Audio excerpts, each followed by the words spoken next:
Now, whistleblowing is one of the only ways that government departments like ASIC, for instance, can gather information on leaders and businesses who are acting inappropriately. But what happens to the whistleblower, and how can organisations like ASIC and others be sure that the whistleblower's details will remain private and confidential?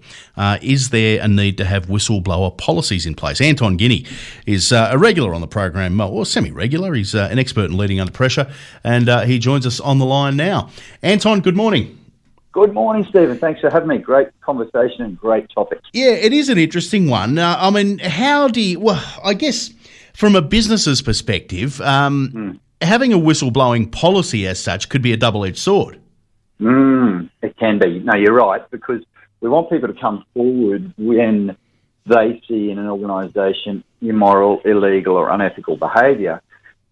And at the same time, we want to protect them from retribution or anything that comes back on them in relation to the whistleblowing that they've raised. Yep. Or, what they've done. So, it is a double-edged sword that we want to hear about inappropriate conduct. At the same time, we need to protect our employees to make sure they're comfortable to come forward to. So how do you go about doing that? What mechanisms can a business put in place? Look, it's as simple as, and I know, I like these words, it's simple, not easy. So it's a whistleblowing policy that states clearly what your business will do in the case of someone raising inappropriate behaviour or someone whistleblowing. And whatever that looks like for your organisation, it needs to be really specific. And there's a whole lot of information online on how you can do that. But at the end of the day, Stephen, what it really is about is confidentiality. So what we need is a reporting structure, is the first one. Who do whistleblowers go to? And then there is a real requirement on the organisation to ensure that the person or the people that whistleblower goes to does not disclose who the whistleblower is or where they got that information from, which is a hard thing to do at different times, as you can imagine.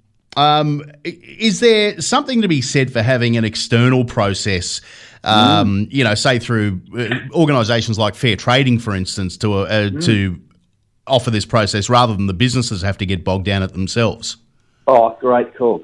And yes, and the answer to that is absolutely. So, we've got ASIC. We've got, I guess there's our police. There's a range of places that we could probably go with whistleblowing. At the end of the day, that's got to be done professionally, obviously, and with the confidence and the confidentiality that it needs. Since 2019, though, Stephen, it's actually been law that businesses need to have they must have a whistleblower policy. Okay. And yes,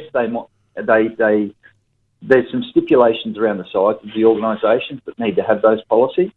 And yes, they need to have more than 50 employees. Yes, revenue of $25 million or more and assets of $12.5 million or more. And some charities fall under that legislation as well. But at the end of the day, what we're really trying to do is we're trying to make sure that organisations and leaders, I love the fact that you said in your intro, what are business leaders doing? Sometimes we forget, Stephen, that it's actually not a business. Yes, businesses are entities under the corporations law and in ASIC's eyes, from the taxation officer's eyes, but at the end of the day, they're run by humans, right? And it's human behaviour that we need to call out. I think you've hit the nail on the head there. If we were all just nicer to each other, we could solve a lot of these problems. Anton, always good to talk to you, mate. We'll catch up again next time. Love your work. Thanks, Stephen. All the best. Mate. Anton Guinea back with us again on the program at some stage, I would say. After 8 o'clock, we'll catch up with Kieran Gilbert and we'll have more response to the ACT budget. 6255 12 060 telephone number if you want to join us. It is a minute and a half to 8.